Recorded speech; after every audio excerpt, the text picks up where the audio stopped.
Hola amores, ¿cómo estáis? Hace un montón de tiempo que no publico vídeo, pero para compensaros por este tiempo que no he estado, hoy os traigo un super vídeo con unos super tips que os van a ayudar un montón para crear personajes. Coger papel y boli porque os va a encantar. Bueno, para hacer la creación de personajes, a ver, normalmente si estás en una historia, tú normalmente ya sabes cómo lo quieres hacer, cómo no. eh, Normalmente sueles tener una idea y cuando te pones delante del teclado dices, ostras, no me sale, o ¿y a este qué le hago? O ¿cómo creo a este otro? A mí normalmente me salen solos porque cuando yo escribo un libro es como si realmente estuviera viendo una película, con lo cual la inspiración ya me viene de cosas que vivo en la realidad, que coloco dentro de una historia y a partir de ahí pues siempre aparecen personajes. Pero reconozco que para personas que están empezando o que tienen alguna dificultad o que se quedan encalladas en una historia, en alguna trama o en algo, es difícil salir de ahí. Y a veces salir de ahí es crear un personaje que te ayude y que te acompañe dentro de esa historia. Así que te voy a dar una clave que utilizan todos los guionistas de películas, de series, eh, autores como yo para crear personajes y lo más importante, que te enganchen. Si te das cuenta, una serie de televisión nos engancha porque nos aferramos a algún personaje. ¿Por qué? Porque nos identificamos con ellos. Entonces, esto está estudiado, esto se estudia y hay un sistema a nivel psicológico que se utiliza muchísimo por el cual te sientes atrapado y ese sistema es los eneagramas de personalidad. No sé si has escuchado alguna vez o has visto el símbolo, es un círculo con unos triángulos y unos números. En teoría hay 9 personalidades. Entonces, cada personalidad corresponde a una herida de nacimiento. Ya sé que si nunca has oído hablar de estas cosas va a decir, pero ¿qué está diciendo esta chica? Heridas de nacimiento, personalidades, 9. Sí, la verdad es que sí, suena un poco raro, pero esto es más a nivel emocional. No es tanto, o sea, si eres una persona completamente racional, te va a costar entender un poquito los enneagramas de personalidad, pero si dejas de lado un poco todo lo racional y escuchas lo que te voy a decir, verás cómo todo tiene sentido.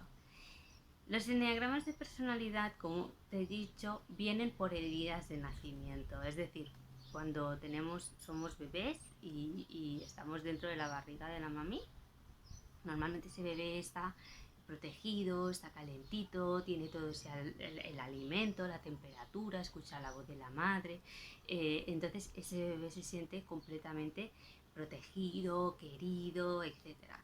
¿Qué pasa? Que cuando llega el parto, claro, imagínate todo el cuerpo, las contracciones, de repente se queda sin su bolsa, sin esto y ¡pum! Lo sacan a un mundo donde hay aire, de repente tiene frío, él no sabe lo que es, no sabe hablar, no sabe de esto, sabe llorar, de repente a la madre no la escucha como siempre, si te pasa como a mí que estaba atada con correas, ni siquiera puedes cogerla, te lo ponen aquí encima, quiero decir, es un momento complicado tanto a nivel madre como para los niños, y aunque no sepan hablar o no sepan, tenemos percepciones.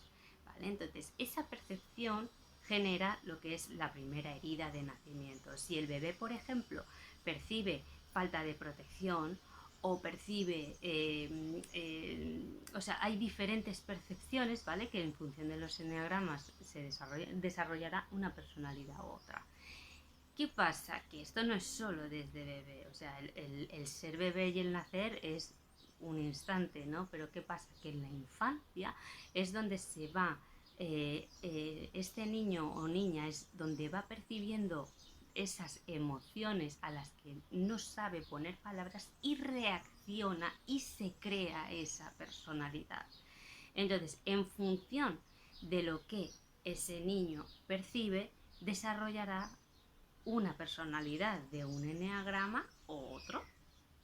Te voy a hacer un resumen muy rápido porque lo de los eneagramas es algo fascinante.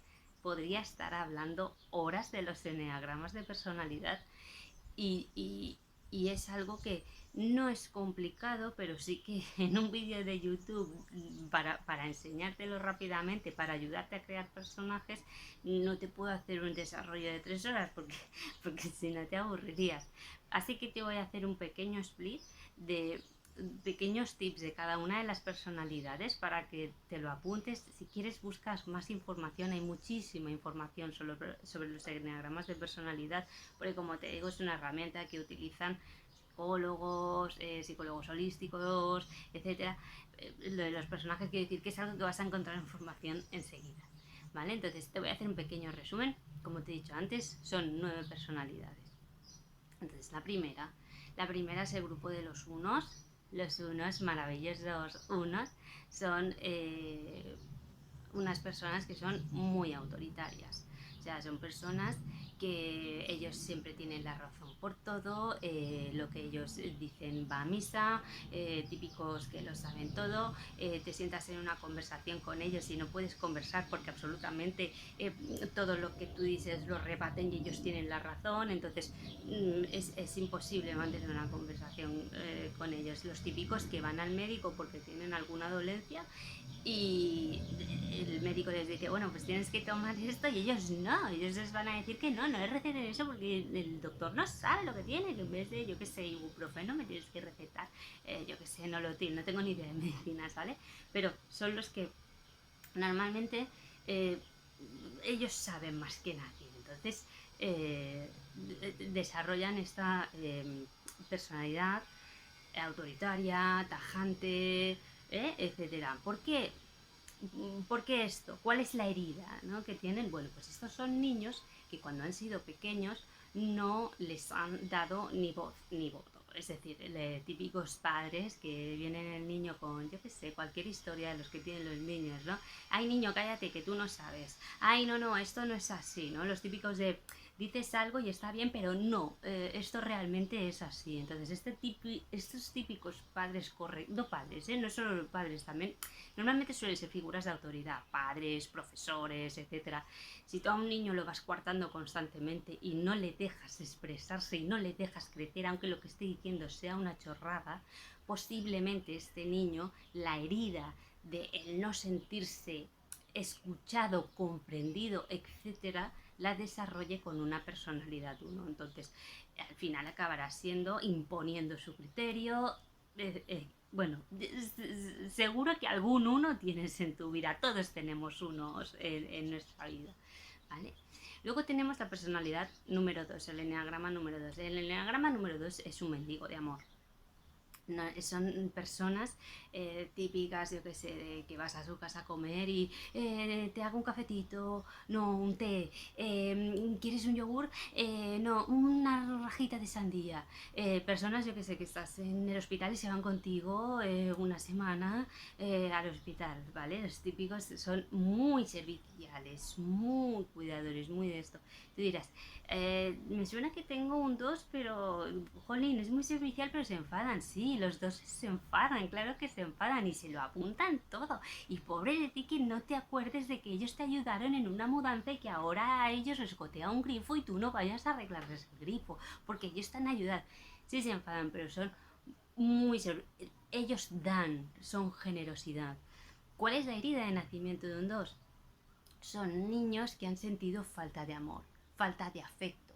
Son niños que no se han sentido queridos en su casa, ¿vale? Entonces, ellos reciben amor a través del ser servicial. O sea, ellos te dan, entonces cuando ellos te ven a lo mejor comer un yogur, típicas abuelas, por ejemplo, ¿no? Te ven comer y mastican ellas como si estuvieran comiendo, ¿no? Es su manera, es su manera de recibir el afecto, porque en su infancia no han tenido afecto, ¿vale? Luego tenemos los número 3. ¿Cuáles son los número 3? Bueno, los número 3 son muy divertidos. Los número 3 son personas que son, yo no sé si habéis visto, por ejemplo, Cámara Café, el Jesús Quesada, el comercial, aquel tan dicharachero, ese es un número 3, son los cracks, ¿no? Son los triunfadores, los que saben, ¿no? Los típicos comerciales que venden más que nadie, que hacen estos contratos millonarios, pero cuidado, no digan nada a nadie, pero vengo aquí yo de salvadoras a salvar la empresa, ¿no? Esos típicos así cracks. ¿Qué les pasa a los treses? ¿Cuál es su herida? La herida de un tres es precisamente la falta de reconocimiento. Típicos niños que, yo qué sé, imaginaros que llegan a casa con un 7 o un 6 y los padres en vez de celebrar ese 7 o ese 6 le dicen, bueno, vale, pero podías haber sacado mejor nota, ¿no? No, hombre, valóralo. Bueno, el tema de los niños ya lo hablaré otro día, pero me refiero que son estas típicas frases, ¿no? Que tú dices, no, está bien exigir a un niño. Bueno, cuidado, la exigencia de vez en cuando puede acabar destrozando a cualquier persona, porque siempre habrá alguien mejor. Entonces, estos padres, por ejemplo, que en la infancia han sobreexigido a los niños, eh, genera un sentimiento de nunca sentirse reconocidos por más que ellos se esfuercen, ellos sienten que nunca es suficiente. Y no, sacar un 7 es igual de bueno que sacar un 6 o que sacar un 9. ¿Sacar un 4 es malo? No, claro que no, simplemente es que tiene que reforzar un poquito más, ¿vale? Estos son los treses. Digo que son muy divertidos porque suelen tener bastante sentido del humor.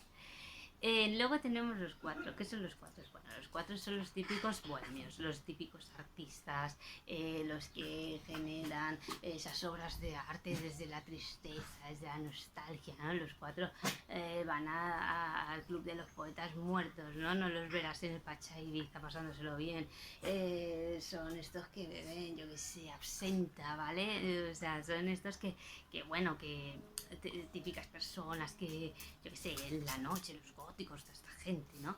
Encuentra todo eso. ¿Qué les pasa a los cuatro? ¿Cuál es la herida de los cuatro? La herida de los cuatro es que nunca les han dado su sitio, su espacio, su momento para brillar, y si lo han tenido se lo han quitado, ¿no? Por ejemplo, niños que tienen hermanos mayores, que el primogénito antiguamente, ¿no? Es el hermano mayor, o yo qué sé, los primos, ¿no? Pues la mayor y los pequeños suelen ser los primeros, o al revés incluso, a los pequeños se los pone como, porque es pequeño y el grande.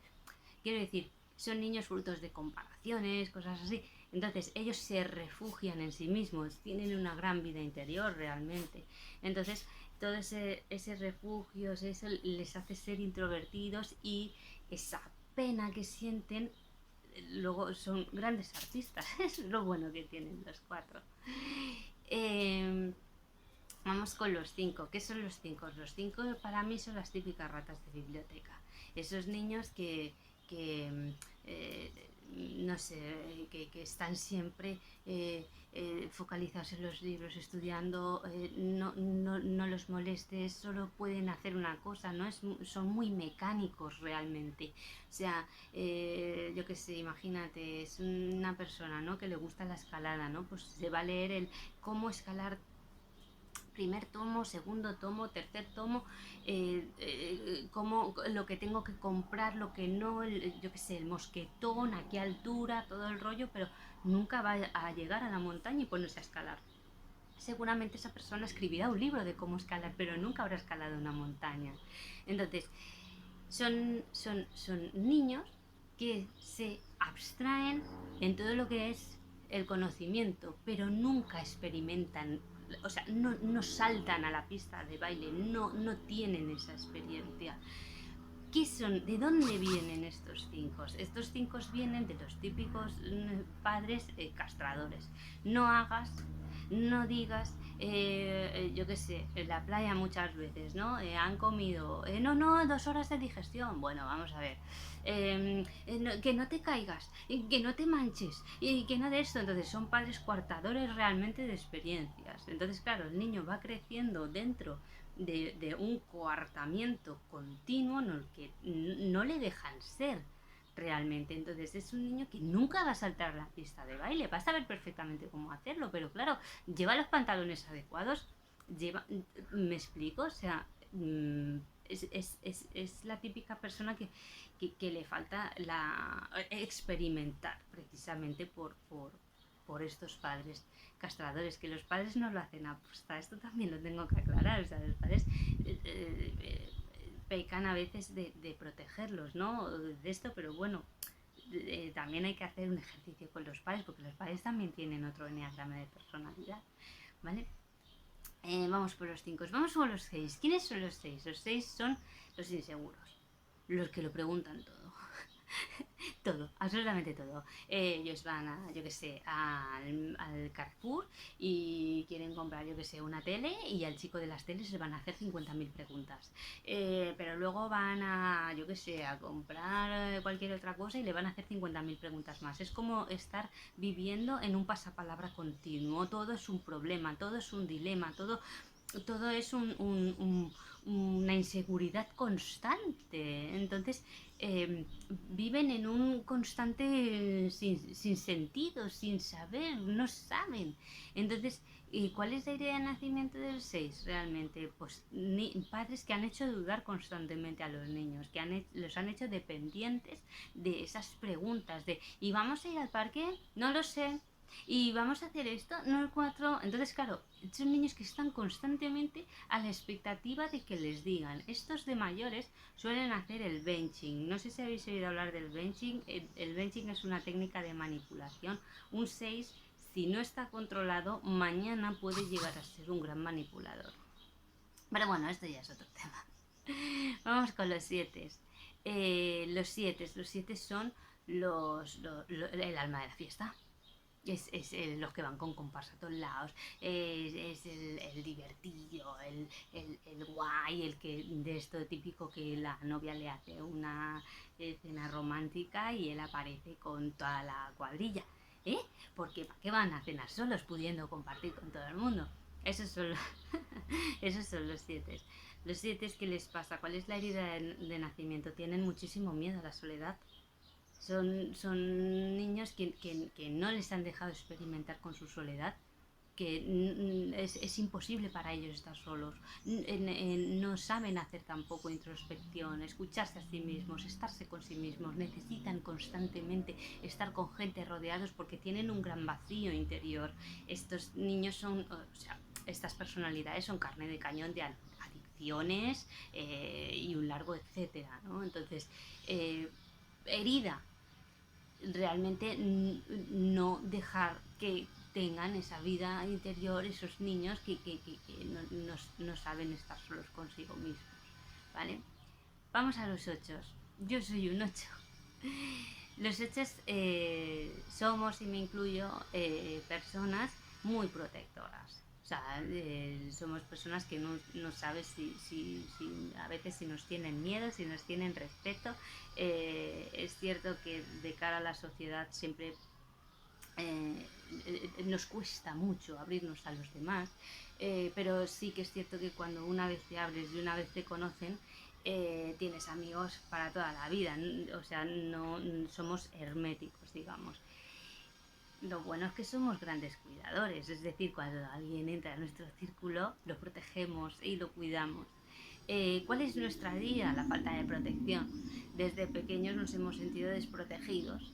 Nos hemos sentido pues que pues papá no nos ha protegido en cierto momento de, yo que sé, cualquier cosa que tú puedas pensar. Por ejemplo, un profesor en clase te dice cualquier cosa, tú se lo cuentas a tus padres y tus padres no hacen nada ni hacen con el profesor. Ojo, que a lo mejor sí lo están haciendo, pero no te lo dicen.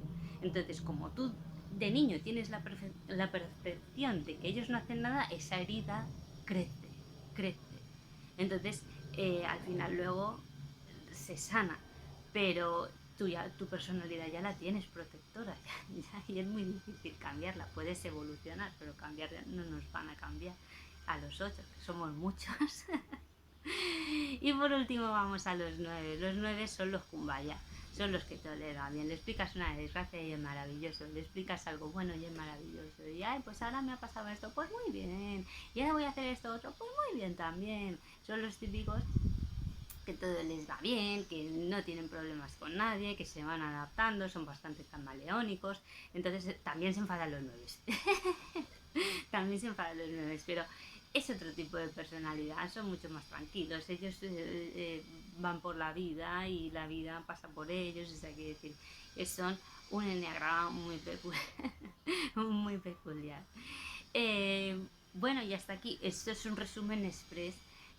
Hasta aquí el vídeo de lo que os quería explicar, por si tenéis algún, que estéis encallados en algún personaje o algo que no os va bien, pensar en alguno de los enneagramas que seguro que os ayudan a solucionar ese encalle que tenéis en la historia y crear tantos personajes como queráis, porque usando los enneagramas son tremendamente divertidos. Os mando un beso muy fuerte y nos vemos en el próximo vídeo.